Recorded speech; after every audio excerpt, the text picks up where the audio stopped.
Assalamualaikum warahmatullahi wabarakatuh.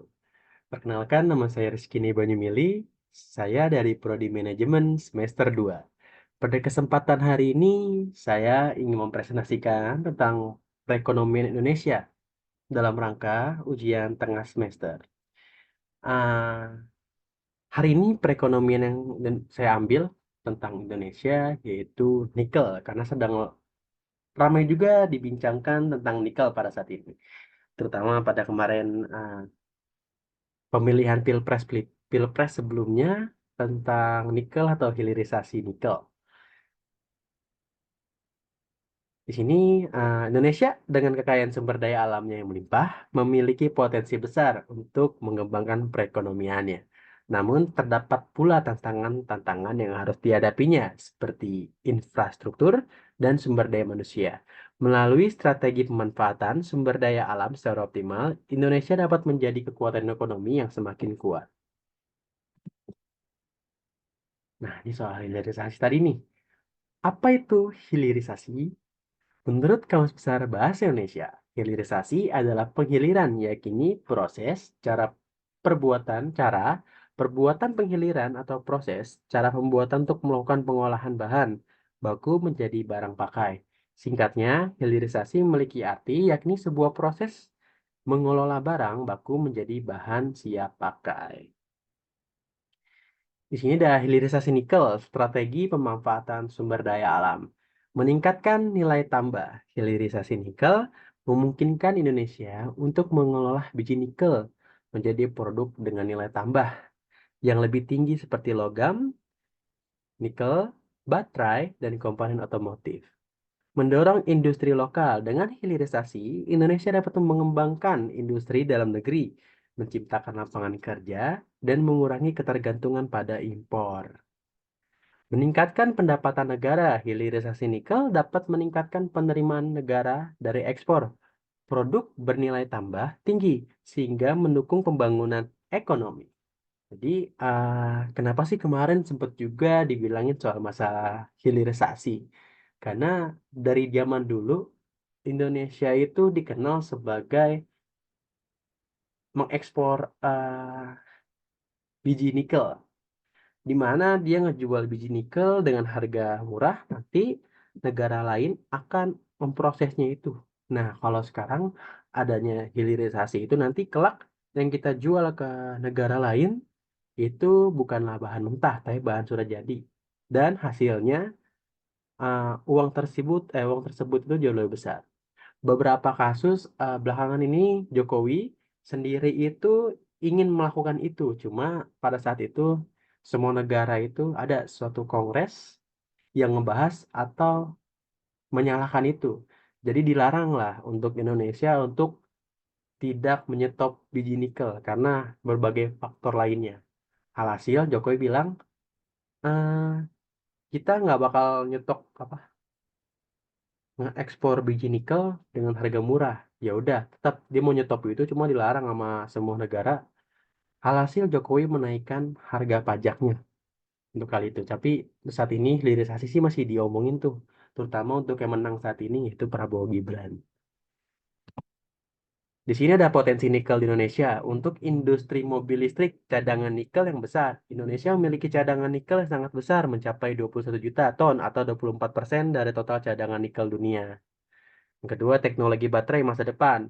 Nikel merupakan komponen kunci dalam baterai lithium ion yang digunakan pada kendaraan listrik generasi terbaru. Yang ketiga, peluang pasar yang menjanjikan. Permintaan global untuk kendaraan listrik yang terus meningkat membuka peluang bagi Indonesia untuk menjadi pemain utama dalam rantai pasokan industri ini. Jadi kalau misalnya di mobil listrik itu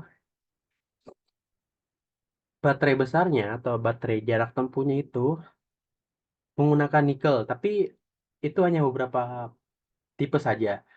Kalau kita boleh contoh yaitu Hyundai. Hyundai itu menggunakan nikel. Tapi yang kesini-sini kayak Wuling REV ataupun Tesla sebelumnya juga udah iming-iming buat makin nikel. Tapi alhasil dia pakai LFP. Kalau nikel itu sebenarnya dibanding LFP itu dia cenderung lebih awet. Hanya saja si nikel ini dia itu rentang dengan panas. Jadi beberapa faktor itu menjadi faktor-faktor lain juga dalam industri otomotif. Tapi tetap saja nggak bisa dipungkiri nikel juga sesuatu yang luar biasa ya. Kekayaan sumber daya alam yang melimpah di Indonesia ya tinggal dihilirisasikan aja untuk mencapai Indonesia cemerlang. Di sini kebijakan pemerintah dalam pengembangan hilirisasi nikel. Yang pertama, pelarangan ekspor biji nikel. Pemerintah telah melarang ekspor biji nikel mentah untuk mendorong hilirisasi dan menghasilkan produk nilai tambah yang lebih tinggi. Yang kedua, insentif investasi. Pemerintah menawarkan berbagai insentif seperti tax holiday dan kemudahan perizinan untuk menarik investasi dalam pengolahan nikel.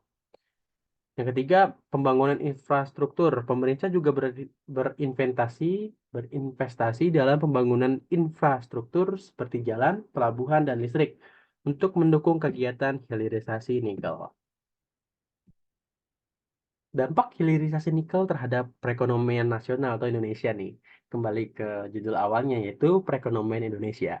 Peningkatan pendapatan negara. Hilirisasi nikel dapat meningkatkan penerimaan negara dari pajak dan royalti serta menghasilkan produk dengan nilai tambah yang lebih tinggi. Ini sih jelas banget karena nanti yang kita ekspor itu bukanlah biji mentah, melainkan barang yang sudah jadi. Yang kedua, lapangan kerja yang lebih luas. Kegiatan hilirisasi nikel akan menciptakan banyak lapangan kerja baru, baik di sektor pengolahan maupun industri terkait. Semakin banyak lowongan, semakin banyak yang kerja, perekonomian pun stabil. Yang ketiga, pengurangan ketergantungan impor. Dengan mengoptimalkan pemanfaatan sumber daya nikel dalam negeri Indonesia, dapat mengurangi ketergantungan pada impor produk-produk berbasis nikel. Ini ada sinergi industri mobil listrik dan hilirisasi nikel. Pertama ada pasokan baterai. Nikel yang dihilirisasi di Indonesia dapat menjadi bahan baku utama untuk memproduksi baterai lithium-ion yang dibutuhkan industri mobil listrik. Yang kedua, pengembangan industri lokal. Sinergi antara hilirisasi nikel dan industri mobil listrik dapat mendorong pengembangan industri komponen dan produk berbasis nikel di dalam negeri. Ketiga, daya saing global. Kombinasi keunggulan sumber daya nikel dan pertumbuhan industri mobil listrik dapat meningkatkan daya saing Indonesia di pasar global. Yang tadinya Indonesia dikenal sebagai negara yang berkembang, semakin ke sini dengan banyaknya sumber daya manusianya dan sumber daya alamnya lebih lagi, itu akan membuat Indonesia sebagai negara maju. Meskipun ada beberapa negara lainnya yang ingin kayak membatasi hal itu supaya Indonesia tetap stuck begini-gini aja. Tantangan infrastruktur dan teknologi dalam hilirisasi nikel. Infrastruktur energi. Kebutuhan listrik yang besar untuk proses hilirisasi nikel membutuhkan pembangunan infrastruktur energi yang lebih memadai. Kedua, konektivitas logistik. Pengembangan jaringan transportasi dan logistik yang efisien sangat penting untuk mendukung distribusi produk nikel. Inovasi teknologi, adopsi teknologi terbaru dalam proses hilirisasi dapat meningkatkan efisiensi dan daya saing produk nikel Indonesia. Masa depan perekonomian Indonesia. Optimalisasi sumber daya alam. Hilirisasi nikel meningkatkan nilai tambah, mendukung industri dalam negeri, meningkatkan pendapatan negara. Industri mobil listrik, pemanfaatan potensi nikel, memenuhi permintaan global, memperkuat daya saing. Dengan mengoptimalkan pemanfaatan sumber daya alam, khususnya nikel, serta mengembangkan industri strategis seperti mobil listrik, Indonesia dapat memperkuat perekonomian nasional dan meningkatkan kesejahteraan rakyat. Sekian presentasi dari saya tentang perekonomian Indonesia, khususnya materi saya bawakan itu tentang nikel. Yang sering terdengar pada saat itu sedang debat cawapres atau capres tentang hilirisasi. Dan saya rasa materi ini sangat baik untuk saya bawakan dalam memajukan perekonomian Indonesia. Sekian dari saya Rizky Nebanyumili, kurang lebihnya mohon maaf. Wassalamualaikum warahmatullahi wabarakatuh.